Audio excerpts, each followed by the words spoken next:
Hello guys, good evening. A very good evening to all of you. Today we are going to start a new chapter, that is chapter number 6 of our syllabus, different forms of business organization and its registration. Okay, अलग अलग forms क्या होते हैं business के और उसका registration कैसे होता है। देखिए, आप लोगों ने एक बार बिजनेस स्टार्ट करने का डिसीजन ले लिया, वो तो बहुत अच्छी बात है कि हम लोग बिजनेस करेंगे, ये पढ़ाई लिखाई छोड़ करके अब तो हमें बिजनेस में उतरना है। वॉटएवर, पढ़ाई के बाद में बिजनेस चालू करना है, अच्छी बात है, लेकिन आपके बिजनेस का फॉर्म क्या होगा, किस स्ट्रक्चर में आप लोग बिजनेस करेंगे, ये डिसाइड करना गाइज बहुत इंपॉर्टेंट है। हमारे पास में बहुत सारे तरीके हैं बिजनेस स्टार्ट करने के, बहुत सारे फॉर्म्स हैं, बहुत सारे स्ट्रक्चर्स हैं, जैसे कि हम सोल प्रोप्राइटरशिप यानी इंडिविजुअल तरीके से बिजनेस कर सकते हैं, पार्टनरशिप कर सकते हैं किसी के साथ में, एक HUF हिंदू अनडिवाइडेड फैमिली के फॉर्म में बिजनेस रन कर सकते हैं, देन कोऑपरेटिव सोसाइटी बना सकते हैं। तो इस तरह के बहुत सारे स्ट्रक्चर्स और फॉर्म हमारे पास में है।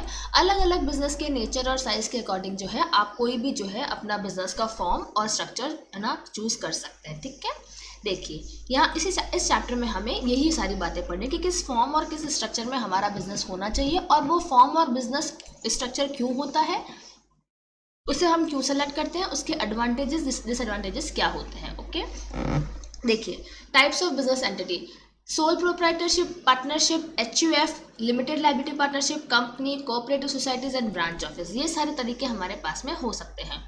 सबसे पहले ये लोग लिमिटेड लायबिलिटी पार्टनरशिप और कंपनीज जो है हम लोगों ने ऑल टुगेदर अलग चैप्टर में देख लिया होगा। ओके, यहाँ पे हम लोग कुछ पर्टिकुलर फॉर्म्स को ना जो है डिस्कस करेंगे। सबसे पहले सोल प्रोप्राइटरशिप, देखिए the vast majority of small business start out as a sole proprietorship. Small business जो होता है ना गाइस, वो हमेशा सोल प्रोप्राइटरशिप से स्टार्ट होता है। घर में किसी ने साथ ही नहीं दिया, कोई सपोर्ट ही नहीं कर रहा, तो चले हैं सोल प्रोप्राइटरशिप करने, खुद ही कर लेंगे अपना बिजनेस, किसी की जरूरत नहीं है मुझे, like that. Okay, the sole proprietorship is a form of business that is own, manage and control by an individual. ठीक है, एक इंडिविजुअल ही उसको ओन करता है, वही मैनेज करता है, वही उसको पूरी तरीके से कंट्रोल करता है। ओके, बिजनेस को स्टैब्लिश करना, बिजनेस को संभालना, डे टू डे रिस्पॉन्सिबिलिटी सारी उस अकेले बंदे की ही होती है। He has to arrange capital for the business and he alone is responsible for its management. वो बिजनेस के लिए कैपिटल भी लाता है और उसके मैनेजमेंट के लिए भी रिस्पॉन्सिबल होता है। He is therefore entitled to profits and has to bear the losses of the business. इसलिए प्रॉफिट भी वही कमाएगा और बिजनेस के लॉसेस भी वही भुगतेगा, है ना।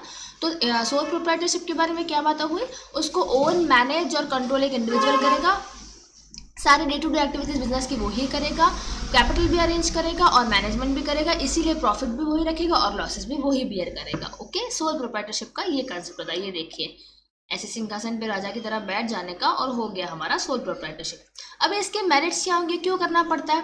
देखिए, कोई भी लीगल फॉर्मेलिटी की आपको ऐसा जरूरत नहीं है। जैसे पार्टनरशिप वगैरह में जाएंगे तो आपको डीड वगैरह बनाना जरूरी हो जाता है, वैसे वॉलंटरी होता है, लेकिन बना लेते हैं तो अच्छी बात रहती है, क्योंकि एक से दो जने हैं ना, कल को लफड़ा उफड़ा हो जाए तो, कोर्ट कचहरी जाना पड़ जाए तो है ना, आप लोगों को जो है एक एविडेंस के तौर पर जो है डीड वगैरह आपके पास में होनी चाहिए। कंपनी में भी बहुत सारे प्रोसीजर्स होते हैं। ओके, LLP के अपने प्रोसीजर्स हैं। तो यहाँ पे सोल प्रोप्राइटरशिप में ऐसी कोई खास लीगल फॉर्मेलिटी की आपको जरूरत नहीं होती। ओके, इसका फॉर्मेशन जो है बहुत ही ईजी तरीके से हो जाता है। देखिए, ईजी फॉर्मेशन है because no legal formalities involve. इस तरह के ऑर्गेनाइजेशन को सेटअप करने में आपको कोई भी लीगल फॉर्मेलिटी नहीं करनी पड़ती। बेटर कंट्रोल क्यों होगा, खुद सोच के देखिए भैया, आप ही मैनेज कर रहे हो अपना बिजनेस, तो खुद पे कंट्रोल अच्छे से लगा सकते हो ना, है ना। किसी को चेक नहीं करना, किसी के फ्रॉड करने की चांसेस नहीं है, कहीं गलतियां होने की चांसेस नहीं है लोगों के बिहाफ पे, लोगों के द्वारा, क्योंकि सब कुछ आप ही मैनेज करो तो कंट्रोल बेटर रहेगा। देखिए, all the decisions taken by one person which makes functioning of the business simple and easy, है ना। एक ही बंदा सारे डिसीजन लेगा तो बिजनेस का फंक्शनिंग जो है बहुत ही सिंपल और ईजी तरीके से हो जाएगा। Sole beneficiary of profits, okay, आप खुद ही अपने प्रॉफिट्स के मालिक होंगे। डायरेक्ट रिलेशनशिप होगा आपके एफर्ट्स में और आपके रिवॉर्ड में। जब आपको पता है जितनी मेहनत करेंगे उतना पैसा आएगा, और सारा पैसा किसी को नहीं देना, आपको खुद को रखना है, तो ऑब्वियसली आप अपने एफर्ट्स को ज़्यादा बढ़ा देंगे, है ना, ताकि प्रॉफिट भी ज़्यादा बढ़ जाए। तो आप बिल्कुल सोल बेनिफिशियरी, खुद बेनिफिशियरी होंगे अपने प्रॉफिट्स के, अकेले हकदार होंगे सारे प्रॉफिट्स के, कहीं बांटना वाटना नहीं है अपना पैसा। Benefits of small scale operations, है ना, this helps the proprietor's family to be employed in the business. आप लोग स्मॉल स्केल पे अपना बिजनेस चला सकते हो, और जो प्रोप्राइटर के फैमिली मेंबर्स होते हैं, धीरे धीरे अगर उनको लगेगा ओहो ये तो बिजनेस ग्रो कर रहा है, तो वो भी आपके साथ में आ जाएंगे काम करने के लिए। ओके, आपको एक्सटर्नल लेवल पे जाके इंप्लॉयज वगैरह, मैनेजर्स वगैरह हायर करने की जरूरत नहीं है। आपकी खुद की फैमिली के अंदर जो जैसा जिसका पास टैलेंट होगा वो अपने बिजनेस आपके बिजनेस के अंदर पुट कर देगा। ओके, मैनेजमेंट बहुत इनएक्सपेंसिव है, मैंने अभी आपको बताया, आपको बाहर से स्पेशलिस्ट वगैरह अपॉइंट करने की जरूरत नहीं है, आप पर्सनली सारी चीज़ों सारी एक्टिविटी को सुपरवाइज कर सकते हैं। तो ये सुपरवाइजर मैनेजर्स आप लोगों को ज़रूरत नहीं है, तो आपका बिजनेस कैसा हो जाएगा, एक इनएक्सपेंसिव तरीके से रन हो जाएगा, ज़्यादा महंगा नहीं पड़ेगा आपको ये धंधा। आपको जो है ये बेतुकी कॉस्ट जो होती है ये सब आपको नहीं पे करनी पड़ेगी। ओके, बेतुकी इसलिए कह सकते हैं क्योंकि अभी आपका बिजनेस छोटे लेवल पे है, आप अकेले ही जिम्मेदार हैं सब चीज़ों के, तो अलग से फिर मैनेजर्स वगैरह आपको एम्प्लॉयड करने की जरूरत नहीं है, तो इनएक्सपेंसिव मैनेजमेंट आपका हो सकता है। समझ आएगा क्या क्या फायदा होंगे। फॉर्मेशन ईजी हो जाएगा क्योंकि लीगल फॉर्मेलिटीज नहीं है, बेटर कंट्रोल होगा क्योंकि डिसीजंस एक ही बंदा लेगा। ओके, डायरेक्ट रिलेशनशिप होगा एफर्ट्स और रिवॉर्ड के अंदर, इसलिए सोल बेनिफिशियरी होंगे आप प्रॉफिट के। Okay, benefits of small scale operations मिल जाएगा, आपकी फैमिली मेंबर्स इन्वॉल्व हो जाएगा, और इनएक्सपेंसिव मैनेजमेंट होगा क्योंकि आपको आउटर स्पेशलिस्ट और मैनेजर्स और सुपरवाइजर एम्प्लॉयड करने की जरूरत नहीं है, वो काम आप खुद कर सकते हैं। यहाँ तक क्लियर गाइस। देन लिमिटेशंस क्या होती हैं। अब ये कर तो लेंगे लेकिन सब अच्छा अच्छा होता चला जाएगा क्या, नहीं, कुछ दिक्कतें भी आएंगी। क्या आएंगी, लिमिटेशंस ऑफ मैनेजमेंट स्किल्स। भैया आपने बिजनेस तो स्टार्ट कर दिया, आपको बिजनेस करना तो आता है, लेकिन आपको चीज़ों को मैनेज करना नहीं आता। जो एक एक्सीलेंट लेवल की मैनेजमेंट स्किल्स रिक्वायर होती है वो आपके अंदर नहीं है, तो कहीं ना कहीं आपका बिजनेस मैनेजमेंट के पार्ट पर जो है लैक करेगा। A sole proprietor may not possess all the necessary skills required to manage a business effectively, okay, efficiently. एक बिजनेस को अच्छी तरह से कैसे मैनेज करते हैं, ज़रूरी नहीं है वो सोल प्रोप्राइटर के अंदर सारी वो स्किल्स हो ही हो, तो कहीं ना कहीं मैनेजमेंट स्किल्स में लैक होता है आप लोग। लिमिटेड कैपिटल रिसोर्सेज, ऑब्वियसली एक बंदा है ना, कहीं और से पैसा मांग नहीं सकते, कहीं शेयर्स वगैरह इशू नहीं कर सकते, पार्टनर्स तो है नहीं जो और पैसा ला देंगे, तो जितना लिमिटेड फंड है उसमें ही आपको बिजनेस चलाना पड़ेगा अपना। अनलिमिटेड लायबिलिटी, कंपनी तो है नहीं कि सेपरेट एंटिटी का कॉन्सेप्ट लग जाएगा, पता है ना, कंपनी में पढ़ा है हम लोगों ने, तो लिमिटेड लायबिलिटी तो हो नहीं सकती, तो अनलिमिटेड लायबिलिटी है, जो बंदा चला रहा है सारी लायबिलिटी उसकी है, असेट्स उसकी है तो लायबिलिटीज भी उसी की है। This personal property can also be use if the business assets are insufficient to meet the business liabilities. अगर बिजनेस में जो है, देखिए सेपरेट एंटिटी कंसेप्ट भले ही चला लेंगे लेकिन आप क्या होगा, लाइबिलिटी तो अनलिमिटेड होंगी ना। आपकी असेट्स अगर सारी लाइबिलिटीज को मीट करने में सफिशिएंट नहीं है तो फिर आपकी पर्सनल असेट्स भी काम में आ जाएंगे ना गाइस, तो इसलिए जो है लिमिटेड अनलिमिटेड लाइबिलिटी का कॉन्सेप्ट यहाँ पे रहता है। Lack of continuity, a sole proprietorship organization suffers from lack of continuity. If the proprietor is ill, this may cause temporary closure of the business, and if it dies, permanent close. है ना, irregularity रहती है, continuity नहीं रहती है। अगर proprietor बीमार है तो बिजनेस जो है टेम्प्रेरी क्लोज हो जाएगा, और अगर वो प्रोप्राइटर मर चुका है तो क्या होगा, परमानेंटली क्लोज हो जाएगा, है ना। तो ये जो है लिमिटेशंस आती है, नॉट लाइक कंपनी जिसका परपीचुअल सक्सेशन होता है। चलिए, और बहुत सारे लोग होते हैं, कोई भी मैनेज करेगा, पार्टनरशिप में भी बहुत सारे पार्टनर्स होते हैं तो वो भी मैनेज करते हैं। यहाँ पे तो एक ही बंदा है, बीमार हो गया तो बिजनेस ना टेम्प्रेरी क्लोज होगा, और डेथ वेथ हो गई तो फिर परमानेंटली क्लोज हो जाएगा। समझ आ गया। तो मैनेजमेंट स्किल्स का प्रॉब्लम रहता है यहाँ पे, कैपिटल रिसोर्सेज लिमिटेड होता है, लायबिलिटी अनलिमिटेड हो गई, और कंटिन्यूटी भी कम होती है यहाँ पे। समझ आया यहाँ तक guys. It was all about sole proprietorship.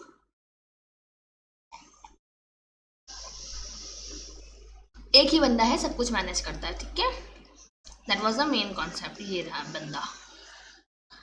चलिए, सिंपल चैप्टर है गाइस, लड्डू चैप्टर है, बस थोड़े से फीचर्स याद रख लीजिएगा, डायरेक्ट क्वेश्चन आ जाएगा आपके पास में, आपको थोड़े से पॉइंट्स लिख के नंबर कमा लेने हैं। ओके, बस ध्यान जरूर रखना, प्रॉपर लिख के जरूर आना है। पार्टनरशिप, इंडियन पार्टनरशिप एक्ट में पार्टनरशिप को कैसे डिफाइन किया है। Partnership is the relationship between the persons who have agreed to share profits of a business carried on by all or any one of them acting for all. Okay, Indian partnership act में क्या बोला है, partnership एक तरह का relationship है लोगों के बीच में, जो कि क्या करते हैं, एग्री करते हैं कि हम जो है बिजनेस कैरी करेंगे, उसमें से होने वाला प्रॉफिट शेयर करेंगे, और बिजनेस या तो हम सारे के सारे पार्टनर्स मिलकर कैरी करेंगे, या हमारे बिहाफ पे कोई एक बंदा भी बिजनेस कैरी करेगा तो भी चलेगा। ओके, हम लोग सब मिलकर के प्रॉफिट शेयर करेंगे। समझ आ गया गाइस यहाँ तक, ये होता है partnership. The person who have agreed to join in the partnership are individually called as partners. Individually उनको पार्टनर्स बोलते हैं और कलेक्टिवली उनको क्या बोलते हैं, फर्म बोलते हैं। और जिस नाम के अंदर वो बिजनेस कैरी करते हैं उसको फर्म नेम बोलते हैं। समझ में आ गया। AB एंड एसोसिएट्स हो गया, ये सारी चीज़ें क्या हो गई, ये एक नाम हो गया फर्म का। इंडिविजुअली उनको पार्टनर्स बोलते हैं, कलेक्टिवली उनको फर्म बोलते हैं, और जिस नाम के अंदर वो बिजनेस करते हैं उनको फर्म नेम बोलते हैं। क्या फीचर्स है पार्टनरशिप के, ये देखिए, दो बंदे हैं ना पार्टनर्स, ये बिजनेस रन कर रहे हैं।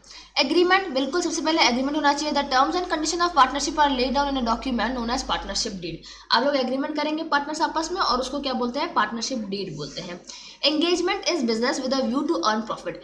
बिजनेस में क्यों आ रहा है आप लोग? प्रॉफिट अर्न करने के लिए। ओके, जगत भलाई करने के लिए नहीं करना है हमको बिजनेस, हमको प्रॉफिट अर्न करने के लिए जो है बिजनेस करना है। Partnership must be form to carry out any business activity with a view to earn profit. कोई बिजनेस एक्टिविटी करेंगे जिससे हमारा मकसद प्रॉफिट अर्न करना होगा। Sharing of profit and losses. Profit and losses एक एग्रीड रेशियो में, जो आपने रेशियो एडवांस में डिसाइड कर लिया उसमें शेयर करेंगे। और अगर कोई रेशियो नहीं है तो अकाउंट्स वाले क्या करते हैं, अकाउंट्स में 11th क्लास से पढ़ते आए, इक्वली बांट दो सबको, है ना, सारे भाई मिलकर आपस में बांट लो। चल, like it was a dialogue from Mahabharata. Okay, तो प्रॉफिट एंड लॉस जो है एक एग्रीड रेशियो में होता है, और नहीं होता तो इक्वली शेयर किया जाता है प्रॉफिट्स एंड लॉसेस।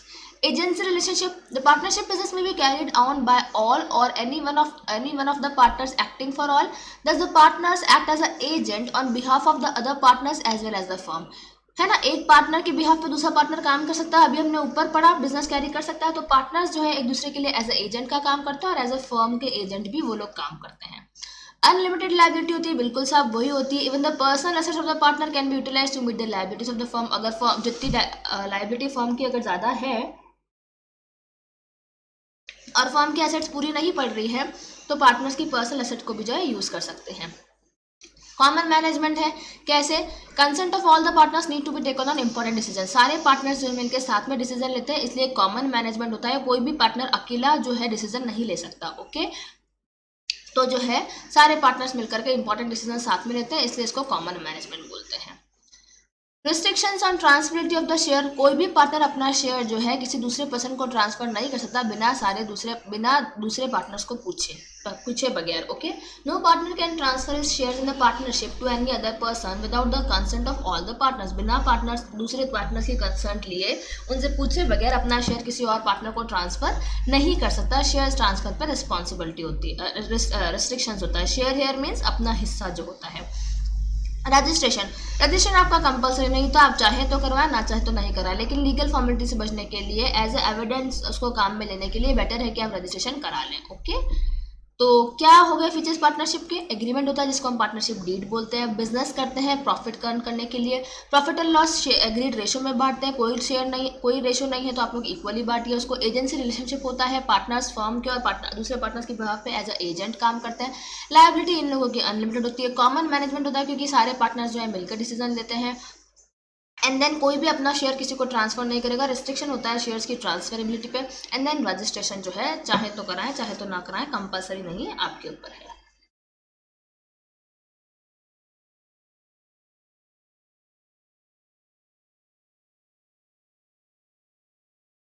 यहाँ तक क्लियर हो गया गाइस आप लोगों को? It was about partnership.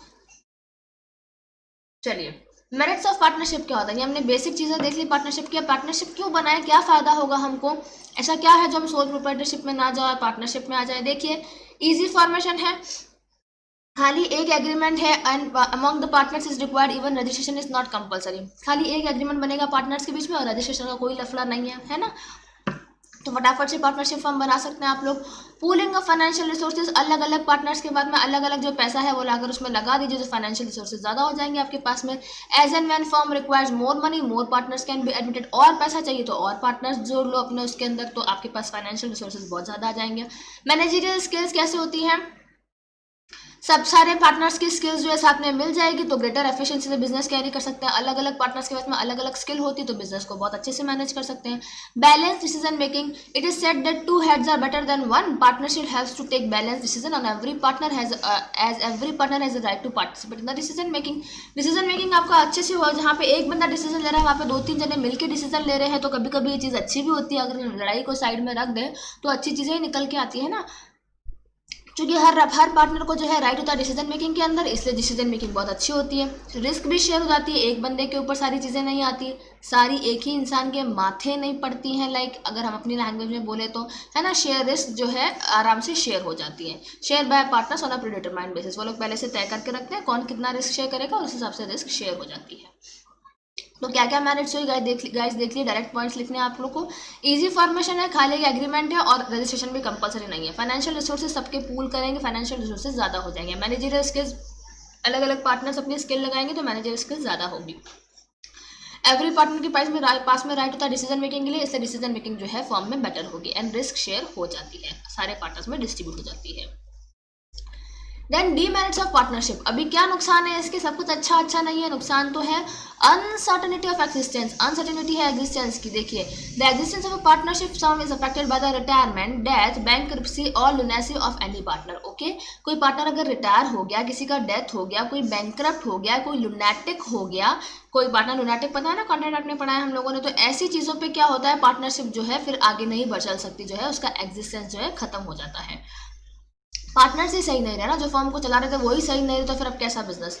Difficulty in disinvestment, आप लोगों ने पार्टनरशिप में पैसा तो बहुत अच्छे से लगा दिया, लेकिन उसमें से पैसा निकालना थोड़ा मुश्किल हो जाता है, क्योंकि आप ऐसे पैसा नहीं निकाल सकते जब आपकी मर्जी हुई, आपका मन नहीं लगा पार्टनरशिप में, आपको लग रहा है मेरा तो कुछ काम ही नहीं है यहाँ पे, तो चलो मैं अपना हिस्से का पैसा निकाल लेता हूँ। अरे तुम अपने हिस्से का पैसा निकालोगे तो बाकी बिजनेस का क्या होगा, है ना, तुमको प्रॉब्लम है, बाकी को प्रॉब्लम थोड़ी है। तो आपको सारे पार्टनर्स की कंसेंट लेनी पड़ेगी। हो सकता है कभी आपको कंसेंट मिल जाए, कभी कोई 2-4 बंदे आपको कंसेंट देने से मना कर दे, तो आप ना चाहते हुए भी आपको उस पार्टनरशिप के अंदर फंसे रहना पड़ेगा, है ना। इसलिए घर वाले बोलते थे ना पुराने टाइम में, आजकल तो ये चीज़ें कम हो गई है क्योंकि बहुत सारा लीगल मेजर्स हमारे पास में होते हैं, बोलते थे ना पार्टनरशिप मत करना, फंस जाओगे। फंस कैसे जाएंगे कि तुम्हारे पास में निकलने का कोई ऐसा तरीका नहीं होगा, तुमको सबकी बातें माननी पड़ेगी फिर, ठीक है। तो इन्वेस्टमेंट तो इजीली होता है, लेकिन इजीली इस इन्वेस्टमेंट को आप विड्रॉ नहीं कर सकते, क्योंकि सारे पार्टनर्स की कंसेंट फिर जरूरी हो जाती है।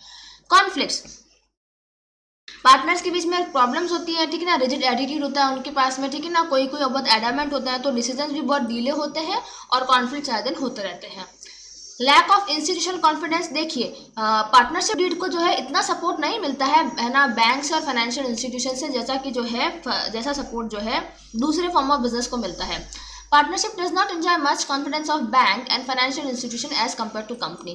कंपनी में कोई भी बंदा पैसा लगाने को तैयार होता है, कोई भी बैंक और फाइनेंशियल इंस्टीट्यूशन कंपनी में पैसा लगाने को तैयार होता है, लेकिन पार्टनरशिप में पैसा लगाने को तैयार नहीं होते, क्योंकि इतने सारे पार्टनर्स होते हैं, उनको लगता है यार ट्रस्ट करें नहीं करें, कुछ तो भी प्रॉब्लम उनके पास, उनको बैंक्स और फाइनेंशियल इंस्टीट्यूशंस को लगती है, इसलिए वो इतना ज़्यादा जो है पैसा नहीं दे पाते। तो इंस्टीट्यूशनल कॉन्फिडेंस जो होता है ना, वो पार्टनरशिप फॉर्म ऑफ बिजनेस के अंदर थोड़ा सा कम होता है, कंपनीज में ज़्यादा होता है। ओके, समझ आया। तो डीमेरिट्स क्या है, बिजनेस आपका एग्जिस्टेंस का अनसर्टेनिटी है, डिसइन्वेस्टमेंट बहुत डिफिकल्ट है, पैसा नहीं निकाल सकते आप लोग, कॉन्फ्लिक्ट्स होते रहते हैं आए दिन, एंड देन इंस्टीट्यूशनल कॉन्फिडेंस में थोड़ा कम ही होता है गाइस। हाँ, 2 पॉइंट और रह गए। डिफिकल्टी इन एक्सपेंशन, एक्सपेंशन नहीं कर सकते, क्यों, only limited number of people can become a members in the firm, company can unlike company can not raise capital from public. कुछ नंबर के लोग ही जो है हम पार्टनर्स में ला सकते, एज ए पार्टनर्स ला सकते हैं, मतलब आपके पार्टनरशिप पे जो है रिस्ट्रिक्शंस होते हैं, बहुत ज़्यादा नंबर अगर आपने पार्टनर से कर ली तो फिर आपको कंपनी में आना पड़ेगा, वो इलीगल एसोसिएशन टाइप्स बन जाता है ना। तो आप लोग लिमिटेड नंबर के पीपल्स को ही एडमिशन दे सकते हो अपने पार्टनरशिप फर्म के अंदर, और दूसरा आप कंपनीज की तरह पब्लिक से पैसा नहीं ले सकते, इसलिए एक्सपेंशन करना थोड़ा डिफिकल्ट होता है। बहुत लोग जोड़ लोगे तो बहुत सारा पैसा आ जाएगा, लेकिन इतना पॉसिबल नहीं होता, ठीक है, इसके लिए हमको मना करा गया है। Misuse of implied authority, partners can misuse his authority due to which other partners have faced to consequences। कोई एक पार्टनर अपनी अथॉरिटी को मिसयूज कर सकता है, गलत काम कर सकता है, तो उससे दूसरे पार्टनर्स को भी भुगतना पड़ता है, तो ये नुकसान भी हमको देखने पड़ते हैं। एक तो अथॉरिटी का गलत इस्तेमाल होता है और दूसरा एक्सपेंशन में हमको डिफिकल्टी आती है। It was all about partnership होता क्या है गाइस, उसके फीचर्स क्या होते हैं, उसके मेरिट्स क्या होते हैं, उसके डिमेरिट्स क्या होते हैं। अभी हमको देखना है टाइप्स ऑफ पार्टनरशिप क्या होती है, कितने तरह की पार्टनरशिप हो सकती है गाइस, कोई आइडिया है? बिल्कुल होगा आइडिया, पढ़ते हैं हम लोग 11-12 से, बहुत सिंपल है। देखिए 3 तरह की पार्टनरशिप होती है, partnership at will, particular partnership and partnership और फिक्स ड्यूरेशन। नाम से ही समझ आ जाएगा। पार्टनरशिप एट विल का मतलब क्या होता है, आप लोगों की जब मर्जी है आपने पार्टनरशिप फर्म बनाई और जब आपको ऐसा लगा तो आपने उसको डिसॉल्व कर दी। Okay, such a partnership exist on the will of the partners. Will of the partners, will का मतलब क्या होता है, अपनी इच्छा, अपनी मर्जी। That is, it can be brought to an end whenever any partner gives notice to other partners। Will pay बनाइए तो अगर एक पार्टनर ने भी नोटिस दे दिया ना दूसरे पार्टनर्स के कि मुझे ये पार्टनरशिप खत्म करनी, तो भैया पार्टनरशिप खत्म हो जाएगी फिर, है ना। ये तरीका है अपना वो डिसइन्वेस्टमेंट करने का। तो पार्टनरशिप अगर विल पे है ना, तो एक बंदे ने भी अगर पार्टनरशिप डिसॉल्व करने का नोटिस दे दिया तो फिर पार्टनरशिप जो है खत्म हो जाएगी। ओके, पर्टिकुलर पार्टनरशिप आपने किसी पर्टिकुलर पर्पस के लिए, किसी पर्टिकुलर बिजनेस एक्टिविटी के लिए पार्टनरशिप की थी, जैसे ही आपका वो पर्पस पूरा हुआ आपने जो है पार्टनरशिप डिसॉल्व कर ली। फॉर एग्जांपल टाटा और रिलायंस किसी प्रोजेक्ट के लिए पार्टनरशिप करते हैं आज, तो वो प्रोजेक्ट जैसे ही कंप्लीट होता है टाटा और रिलायंस की पार्टनरशिप अपने आप डिसॉल्व हो जाएगी उस प्रोजेक्ट के कंप्लीट होते ही। A particular partnership is form for undertaking a particular venture के लिए लोग साथ आता है। It comes to an end automatically with the completion of the venture. जैसे ही वो वेंचर उनका कंप्लीट हुआ, बिजनेस एक्टिविटी कंप्लीट हुई, उनकी पार्टनरशिप खत्म हो जाएगी। ऐसा एक पार्टनरशिप हुआ था टाटा और विस्तारा एयरलाइंस के बीच में, अगर आप लोगों को ध्यान हो तो। जैसे उनका एक पर्टिकुलर पर्पस था वो कंप्लीट हुआ तो फिर बाद में वो लोग वापस अलग हो गए थे। Partnership for a fixed duration. Such a partnership is for a fixed period of time, say 2 years, 5 years or any other duration. Fixed duration आपने डिसाइड कर ली, 2 साल, 5 साल, 7 साल, जब तक वो ड्यूरेशन है तब तक पार्टनरशिप है। वो टाइम लिमिट खत्म होते ही आपका पार्टनरशिप भी खत्म। ओके, तो विल पे आपकी मर्जी से होगी। पर्टिकुलर पार्टनरशिप पर्टिकुलर पर्पस के लिए होगी, और फिक्स ड्यूरेशन जो आपने ऑलरेडी डिसाइड किया है एडवांस में, उस ड्यूरेशन के लिए पार्टनरशिप होगी। ये होता है टाइप्स ऑफ पार्टनरशिप। 3 तरह की होती है। सॉरी,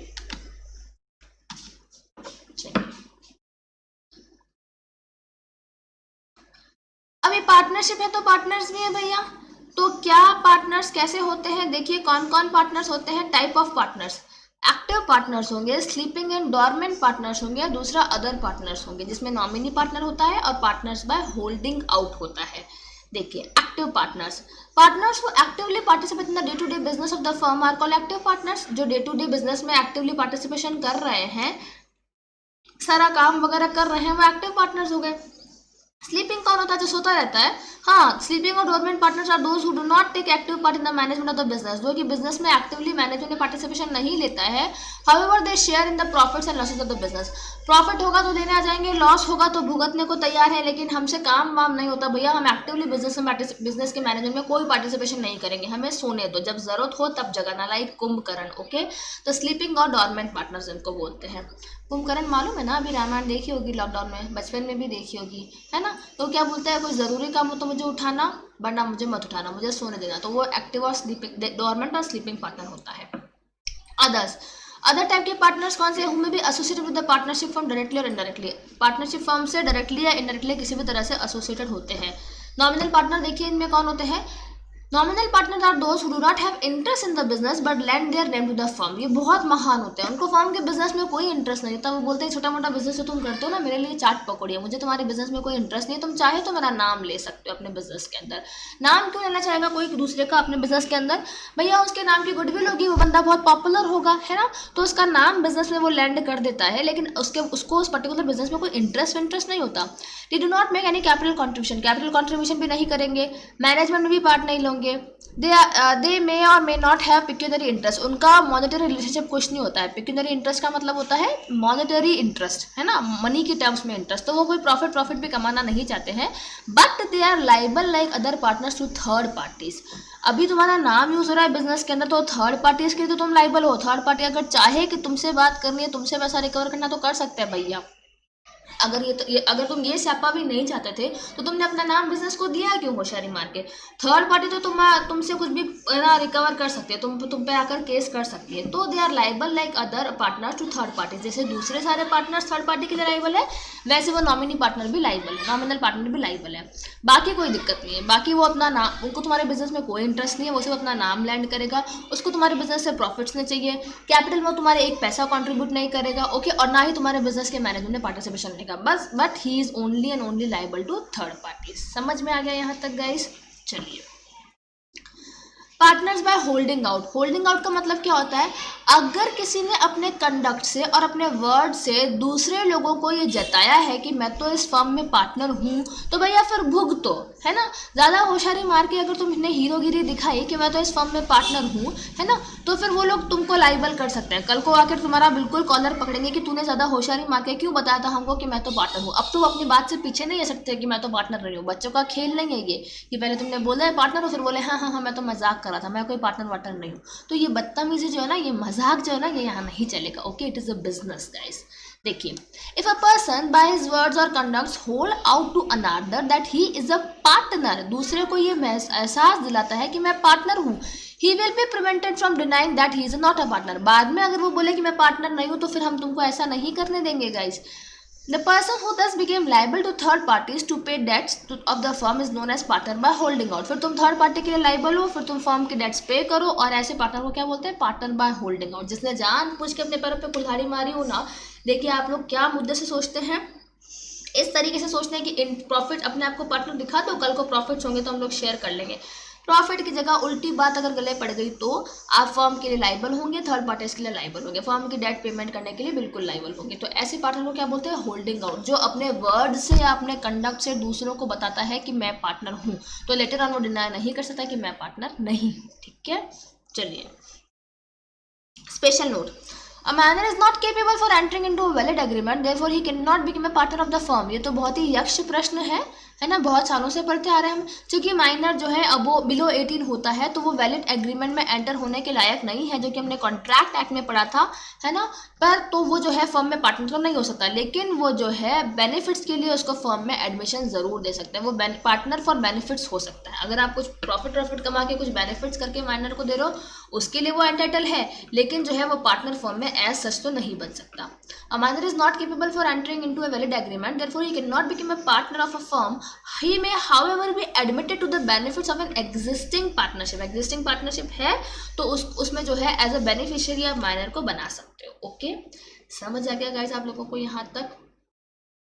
कौन होता है partner for holding out? Nominal partner कौन होते हैं? वो डेड होशियार जिनको बिजनेस में कोई इंटरेस्ट नहीं होता लेकिन पर नाम लैंड करता है। और होल्डिंग आउट और भी डेड होशियार जो नाम से और कंडक्ट से बोलते हैं कि हाँ मैं पार्टनर हूँ। तो भैया जब तुमने बोला है तो तुम भुगतो। ठीक है, एक्टिव स्लीपिंग और अदर स्लीपिंग तो कुंभकर्ण साहब, और एक्टिव हम और आप जैसे लोग जो दिन रात मेहनत करते हैं अपने बिजनेस के लिए, डे टू डे एक्टिविटीज में पार्टिसिपेट करते हैं। ठीक है, चलिए अब ये पार्टनरशिप डीड क्या बला है? वही सारा एग्रीमेंट तुम लोग लिख पढ़ के कर लो ये सारे एग्रीमेंट, तो कल को तुमको आसानी रहेगी। बाकी तुम ज़्यादा होशियार हो, मर्जी पड़े वो करो, है ना। ओरल में तो तुम कर ही सकते हो, किसी ने तुमको रोका नहीं है, लेकिन फ्यूचर में कोई डिस्प्यूट हो जाएंगे, कोई लड़ाई दंगा हो जाएगा तो कैसे सॉल्व करोगे? राइटिंग में कुछ तो चाहिए कोर्ट में जाने के लिए, तो बेटर एडवाइजेबल है कि लिख लो चीज़ों को, है ना। The agreement of partnership may be oral, but to avoid future dispute it is always advisable to have it in writing. The mutual rights and obligation of the partners must be discussed in the detail। Partnership deed के अंदर क्या क्या rights है, क्या क्या obligation है partner के, वो सारी बातें डिस्कस होगी। देखो पार्टनरशिप डीड में मजाक मस्ती नहीं करनी है, पिक्चर की स्टोरी नहीं लिखनी जो तुम क्या होगी कि ओरल से भी काम चल जाएगा। यहाँ पे पार्टनर्स के राइट्स क्या है, उनकी ड्यूटीज क्या है, उनके ऑब्लिगेशंस क्या है, वो सारी चीज़ें लिखी जाती है। तो इसलिए बेटर है कि रिटर्न में लिख लो, वरना हमारा और आपके जैसे पार्टनर तो ओह हम तो भूल गए मैडम, मेरे जैसे नहीं आपके जैसे, हम तो भूल गए मैडम ये राइट थे क्या मेरे, इस वक्त मेरा ऑब्लिगेशन था ना क्या। तो तुम जैसे से निपटने के लिए अगर मैं पार्टनरशिप करूंगी ना तो पार्टनरशिप डीड को अपन रिटर्न में लिखवा लेंगे, अदरवाइज तो ओवर में भी काम चल सकता है, दिल पे मत लेना। ठीक है, चलिए contents of partnership deed. The exact terms of partnership deed will depend upon the circumstances, but generally partnership deed contain the following covenants. देखिए एग्जैक्टली तो पार्टनरशिप डीड में क्या लिखा होगा वो डिपेंड करेगा कि हमारी पार्टनरशिप किस तरीके के, किस सर्कमस्टेंसेस हमारे साथ में बिजनेस को लेकर के चल रहे हैं। लेकिन ये चीज़ें जो है ये कुछ कॉमन चीज़ें, ये तो हर पार्टनरशिप डीड में होनी ही चाहिए। क्या होती है? First name and business to be carried on under that name. Business का नाम क्या है और किस नाम से बिजनेस आप कैरी करेंगे वो लिख देना। Name and address of the partner, ताकि घर पे आकर के तुम्हारा कॉलर पकड़ सकूं मैं कि भाई तू मेरा पैसा तुमने डुबा दिया, क्यों तुम बिजनेस में ध्यान नहीं दे रहे हो। तो name and address of the partner, business का अपना नेचर और स्कोप क्या है, बिजनेस की प्लेस क्या है, कहाँ पे बिजनेस करेंगे हम लोग, कितने टाइम की पार्टनरशिप है, कब चालू करेंगे पार्टनरशिप, हर पर्टिकुलर पार्टनर कितना कैपिटल कंट्रीब्यूशन लाएगा, फर्दर कैपिटल और लोन्स कौन कौन लाएगा, पार्टनर्स ड्राइंग्स वो कब कब पैसा निकालेंगे, इंटरेस्ट ऑन कैपिटल और लोन्स ऑन ड्राइंग्स चलेगा, सैलरी कमीशन रेम्यूनरेशन कैसे देंगे पार्टनर्स को, प्रॉफिट एंड लॉस का शेयरिंग रेशियो क्या होगा, प्रॉपर बुक्स ऑफ अकाउंट रखे जा रहे हैं कि नहीं रखे जा रहे हैं, इस बात को लेकर के चीज़ें लिखनी है। अकाउंटिंग पीरियड क्या लेंगे हम पार्टनरशिप चालू कर रहे हैं तो अकाउंटिंग पीरियड पता है ना आप लोगों को, जनरली अपना जो होता है फाइनेंशियल ईयर। अगर इसके अलावा कोई रखना है तो फिर लिखो इसके अंदर। राइट्स पावर्स और ड्यूटीज़ क्या है पार्टनर की, ठीक है ना। डेथ और रिटायरमेंट पे क्या प्रोविजंस हैं, गुडविल का वैल्यूएशन कैसे करना है आपको रिटायरमेंट और डेथ पे, जो अकाउंट्स के सारे क्वेश्चन सॉल्व करते हैं, जो भी प्रॉब्लम आती है ना वो सब पार्टनरशिप डीड के अंदर लिख देना। असेट्स का वैल्यूएशन कैसे करेंगे, एक्सपेंशन कैसे करेंगे किसी पार्टनर का, है ना। अलोकेशन ऑफ बिजनेस एक्टिविटी कैसे करेंगे, इंडिविजुअल कौन सा इंडिविजुअल पार्टनर क्या काम करेगा वो भी अलोकेट कर देना। और अगर कोई डिस्प्यूट होता है तो उसे सेटलमेंट के लिए आर्बिट्रेशन क्लॉज भी डाल देना। आर्बिट्रेशन क्लॉज जानते हैं ना, out of court settlement, court में नहीं जा करके एक बंदे को अपॉइंट करते हैं जिसको हम आर्बिट्रेटर बोलते हैं, वो हमारे बीच का मसला जो है सुनता है, उसको सॉल्व करता है और उसका जो डिसीजन होता है उसको अवार्ड बोलते हैं, और उसके डिसीजन से हमारा डिस्प्यूट सॉल्व हो जाता है, फिर कोर्ट कचहरी में जाने के लफड़े नहीं होते हैं। तो ये सारी चीज़ें आपको जनरली पार्टनरशिप डीड में लिखनी है। एग्जैक्ट तो डिपेंड करेगा आपके सर्कमस्टांसेस कहते हैं, लेकिन जनरली ये कॉमन बातें तो आपकी पार्टनरशिप डीड में आनी ही चाहिए। इतनी बातें, हमें तो सिलेबस याद नहीं रहता मैम, इतनी बातें कैसे याद रहेंगी, इसीलिए बोला लिख लो, ठीक है। इसीलिए मैंने आपको एडवाइस किया लिख लो, राइटिंग में होना चाहिए आपका पार्टनरशिप डीड, ठीक है। अदरवाइज तो ओरल भी चलता है, पर हम जैसों के बीच में नहीं चलता, ठीक है। हमें ऑलरेडी बहुत सिलेबस पढ़ना होता है सीएस का, फिर पार्टनरशिप के डीड के ना तरीके वो और देखें कि क्या क्या पॉइंट्स कवर थे, बेटर है कहीं लिख के रख लो। यहाँ तक क्लियर गाइस?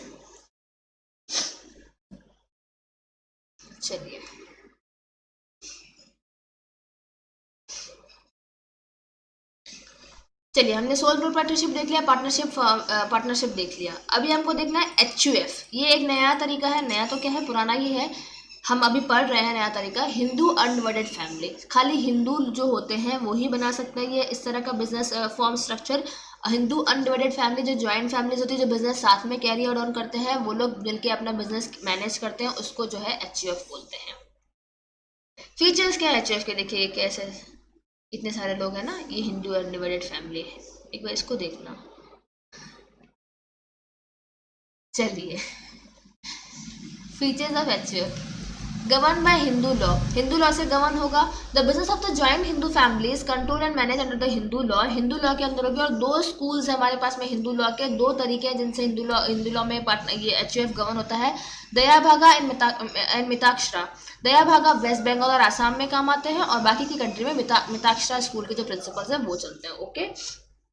मैनेजमेंट, दया भागा और मिताक्षरा बहुत पुरानी बातें हैं, हमको लर्न होगी आराम से, बहुत बार पढ़ी है आप लोगों ने ये, फिर भी देख लेना। बंगाल और आसाम में दया भागा चलती है, और रेस्ट ऑफ द कंट्री में जो है मिताक्षरा चलती है। हिंदू लॉ से गवर्न होते हैं इसके प्रिंसिपल्स।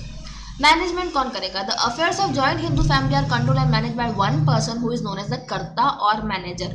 जो ना फैमिली का सबसे elder person, male elder person जो होता है ना, वो ही पूरे बिजनेस को मैनेज करता है, उसको हम मैनेजर बोलते हैं या कर्ता बोलते हैं। क्या बोलते हैं? कर्ता। वही बिजनेस को मैनेज करेगा, सबसे कंसल्ट करता है, लेकिन अल्टीमेटली डिसीजन कर्ता का ही होता है।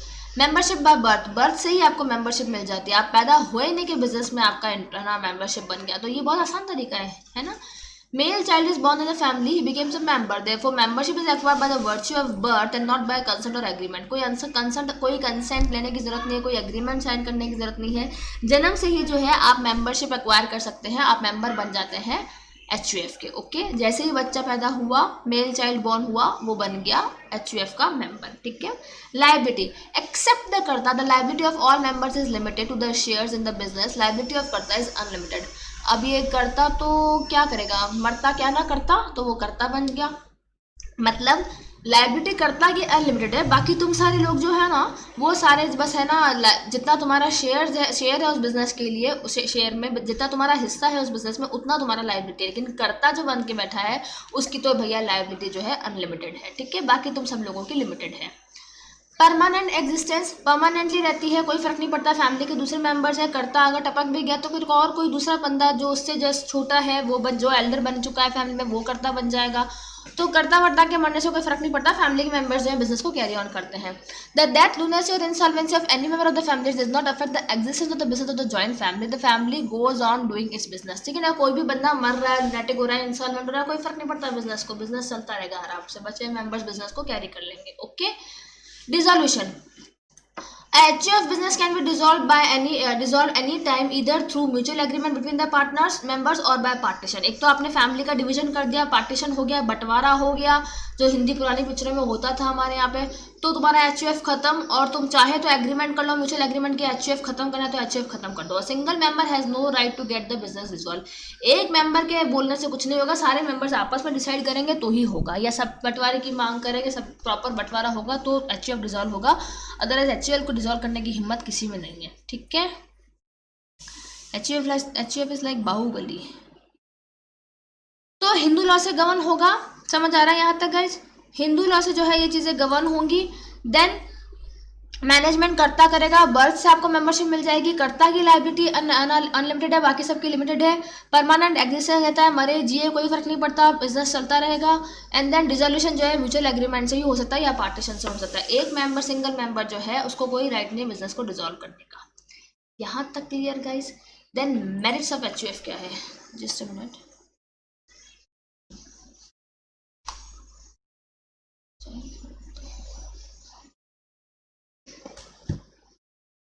मेरिट्स जो है एचयूएफ का बहुत अच्छा हमारे पास में मेरिट्स हैं एचयूएफ की। क्या है, फॉर्मेशन बहुत इजी है, कोई लीगल फॉर्मेलिटीज की जरूरत नहीं है एचयूएफ को स्टार्ट करने की। हमारा बिजनेस है, हम हिंदू अनडिवाइडेड फैमिली है, हम बिजनेस करेंगे भैया, किसी का पिताजी हमको नहीं रोक सकते। ठीक है, करिए साहब, हमें क्या करना है रोक करके। क्विक डिसीजन मेकिंग होगा, क्योंकि कर्ता के पास में सारे राइट्स होते हैं, सबसे कंसल्ट कर लेगा, फटाफट अपना डिसीजन ले लेगा, ज़्यादा कोई उसके डिसीजन में इंटरप्शन करता नहीं है, कोई उसको ज़्यादा कुछ है ना बोलता नहीं है, वो अपने आप में ही एक तरीके से होशियार है। ठीक है ना। The karta enjoy full freedom in conducting the family business, it enables him to take quick decisions without much interference. वो है ना, वो कौन बंदी थी यार बाहुबली में, शिवगामी देवी, ये मेरा वचन है और मेरा वचन ही है शासन। तो लाइक है ना, करता तो फिर वो होता है, अपना डिसीजन खुद लेता है, वो तो क्विक डिसीजन मेकिंग होती है, बोल दिया तो बोल दिया।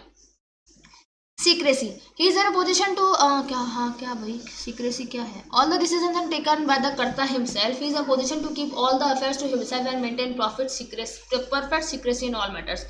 अब सारे डिसीजन करता रहेगा तो अपने हाथ में सब बातें रखेगा, किसी को बताएगा नहीं, सारी चीजें जो भी उसको सीक्रेट रखनी है वो रखेगा, जिस मैटर के अंदर उसको सीक्रेसी रखनी है वो रखेगा, सबको नहीं बताएगा, क्योंकि कर्ता के ऊपर डिपेंड करता है। लाइक शिवगामी देवी, उसने बताया थोड़ी था किसी को कि वो बाहुबली को कहाँ ले जा रही है। Assured share in profits. Every member is assured a share in the profit irrespective of his contribution to the successful running of the business. Her member का शेयर assured होता है, भले तुम बिजनेस में कोई कंट्रीब्यूशन करो, चाहे पड़े रह करके बिजनेस का पैसा खाओ, कोई तुमसे कुछ नहीं बोलने वाला, तुम्हारा एक पर्टिकुलर शेयर जो है एश्योर होता है। क्यों? क्योंकि तुमको जन्म से अधिकार है, तुम एचयूएफ के मेंबर हो ना, एचयूएफ के जो है फैमिली मेंबर हो ना, तो तुम्हारा तो एक एश्योर प्रॉफिट है ही है। तुम काम करो चाहे नहीं करो, कोई फर्क नहीं पड़ता। मज़ा आ गया मैडम, ऐसा बिजनेस करा दो, बस ऐसा फॉर्म बना दो, बिजनेस का मज़ा आ जाए, है ना। चलिए, continued existence, HUF family business is not affected by the insolvency और डेथ, ऊपर हम पढ़ चुके हैं, कंटिन्यू रहता है लॉन्ग पीरियड के लिए। तो क्या मेरिट्स हो गए, फॉर्मेशन इजी है, डिसीजन मेकिंग बहुत जल्दी होता है, सीक्रेसी मेंटेन रहती है, एश्योर्ड शेयर्स होता है प्रॉफिट के अंदर, एंड कंटिन्यू एग्जिस्टेंस होती है। डी मेरिट्स भी कुछ होते हैं क्या मैडम? बिल्कुल होते हैं, इतना आसान नहीं है। रिसोर्सेज तुम्हारे लिमिटेड है, okay, generally has limited financial and managerial resources, therefore it can not undertake big and risky business. तुम बाहर बाहर से किसी से पैसा लेते नहीं हो, जो प्रॉपर्टी है तुम्हारी उसी से काम चलाना है तुमको, और इतने लखन भी नहीं है किसी की फैमिली मेंबर्स में कि है ना, तुम कोई लोग हैं अपनी एचयूएफ बना रहे, तो हो सकता है उनकी फैमिली में किसी के मेंबर में इतने अपने मारवाड़ी में और मेवाड़ी में बोलते ना, इतने लखन भी नहीं है, इतने गट्स भी नहीं है कि बिजनेस को मैनेज कर सके, तो फिर फाइनेंशियली और ना तो मैनेजरियल दोनों ही रिसोर्सेज की कमी पड़ जाती है। ठीक है ना, इसलिए बिग और रिस्की बिजनेस तो चलते नहीं, छोटा मोटा बिजनेस जो है चलाते रहते हैं एचयूएफ अपना। स्कोप और म्यूजिस ऑफ पावर फॉर द कर्ता, भी कर्ता के मन में ही खोट आ जाए, अपनी पावर का मिस यूज करे, तो फिर बेटा सबके बैंड बज गई। Absolute, since the Karta has absolute freedom to manage the business, there is a scope for him to misuse his profit for his personal gain. Sorry, profit नहीं, misuse कर सकता है अपनी authority को personal gain के लिए, खुद के फायदे के लिए काम कर सकता है। Instability, co-partners ask for a partition, the business is closed. को पार्टनर्स कौन होते हैं? ये सारे एचएफ के जो मेंबर्स होते हैं ना, ये को पार्टनर्स होते हैं, इनको को पार्टनर बोलते हैं। पार्टीशन की डिमांड की इन्होंने, तो फिर बिजनेस क्लोज हो जाएगा, इसलिए इंस्टेबिलिटी रहती है, ज़्यादा स्टेबल नहीं रहता ये business. Scope of conflict, family है तो लड़ेंगे तो सही भैया, है ना, इतने छाने वाने तो रहेंगे नहीं, आराम से तो रहेंगे नहीं, तो लड़ाई तो होगी, तो फोकस कॉन्फ्लिक्ट का स्कोप ज़्यादा, और कॉन्फ्लिक्ट का स्कोप हुआ, कॉन्फ्लिक्ट हुआ तो फिर बिजनेस पे भी फर्क पड़ेगा, है ना।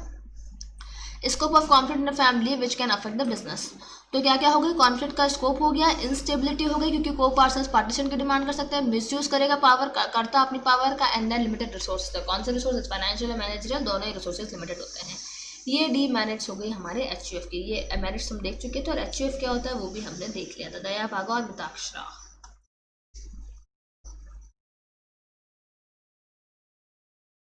देखिए एचयूएफ के D merits, excuse me for a second guys.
चलिए गाइस, एचसीएफ तक हमने कर लिया था,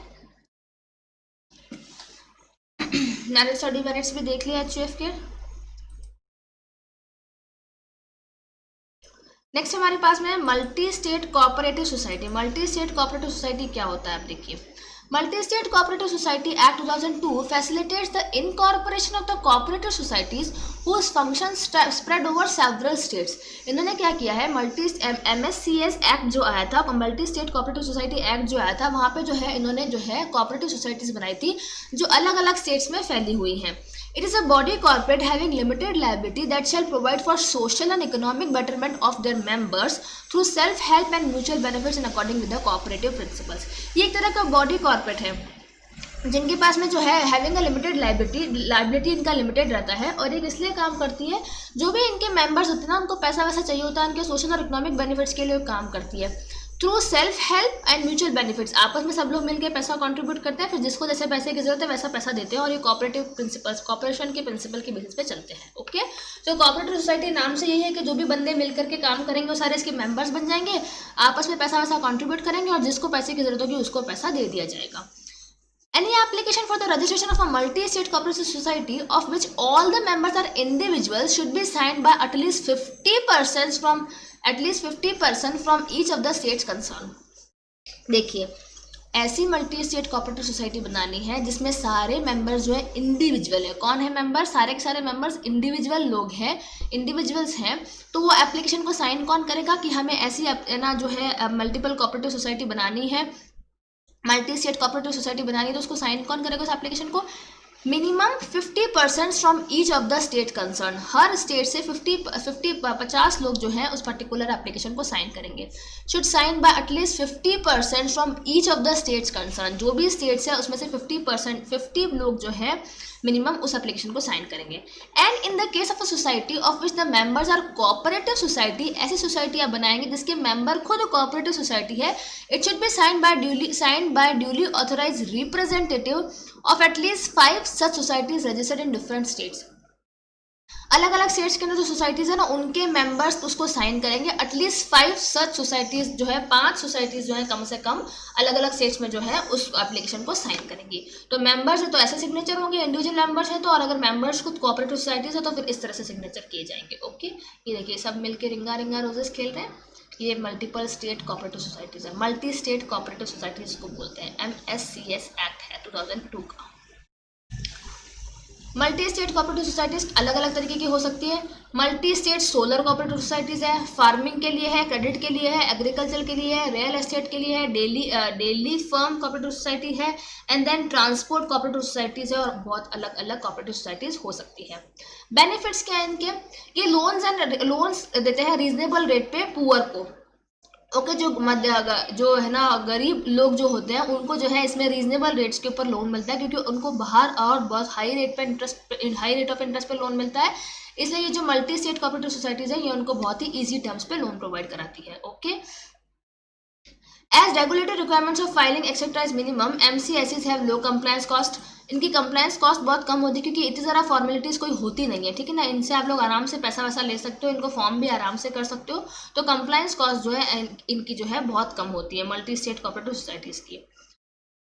A multi-state cooperative society belongs to its member who are the same time the owners and the customers of the societies। कि कौन इनका जो है मेंबर्स होते हैं इसमें, जो खुद इसके मेंबर्स जो होते हैं वही जो है इसके कस्टमर्स भी होते हैं, वही इसके ओनर्स भी होते हैं। तो इसलिए मेंबर्स में जो एक सेंस ऑफ बिलोंगिंगनेस रहता है, वो अच्छे से काम करते हैं इसमें, क्योंकि वही जो है इसके ओनर्स भी होते हैं और कस्टमर भी होते हैं। पैसा भी उन्होंने डाला और पैसा निकाल भी वो लोग ही सकते हैं अपनी ज़रूरत के अकॉर्डिंगली। तो ये जो है इसके बेनिफिट्स होते हैं। समझ में आ गया? तो हमने क्या क्या कर लिया गाइस? सोल प्रोप्राइटरशिप कर ली, पार्टनरशिप कर लिया, HF बना दिया हम लोगों ने, और मल्टी स्टेट कोऑपरेटिव सोसाइटी भी बना दी। ये सारा हम लोगों ने बना दिया है। अभी हम लोगों को प्रोसीजर देखना है कि ये जो ऊपर हमने जितनी भी एंटिटीज पढ़ी इनका रजिस्ट्रेशन कैसे होता है। ओके, यहाँ तक क्लियर है आप लोगों को? अभी हम लोगों को इनका रजिस्ट्रेशन देखना है।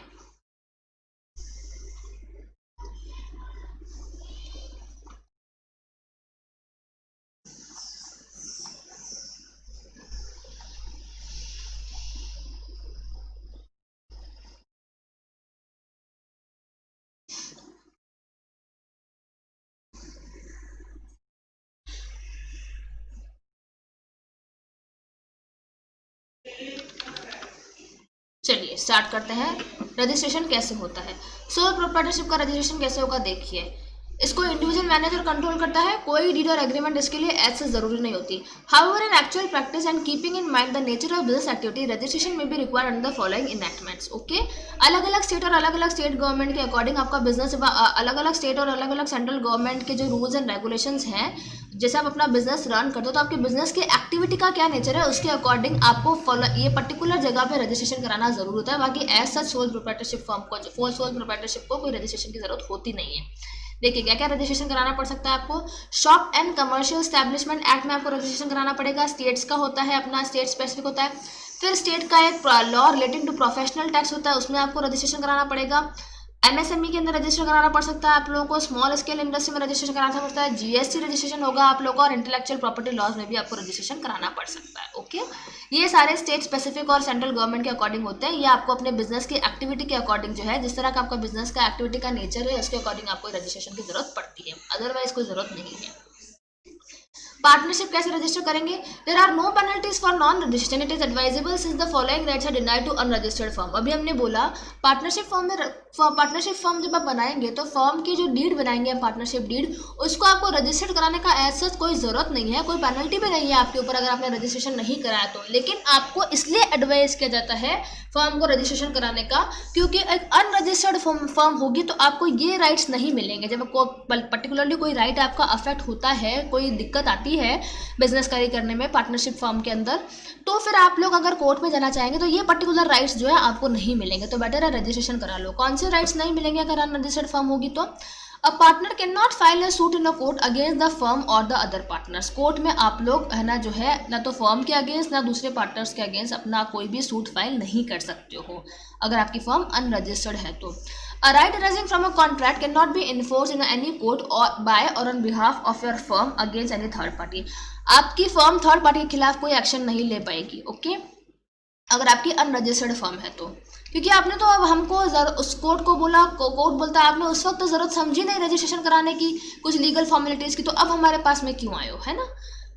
The firm or any of its partners can not claim a set off or other proceedings in dispute with the third party. Third party के साथ में अगर कोई डिस्प्यूट हुआ है, आपका कोई प्रॉब्लम हुआ है, तो आप लोग सेट ऑफ क्लेम नहीं कर सकते हो। Okay, set off debt off नहीं मिलेगा, है ना। That is mutual adjustments of debts own by the disputed parties to one another. कोई एडजस्टमेंट्स आपकी डेट्स का नहीं होगा, सेट ऑफ आप लोग क्लेम नहीं कर सकते।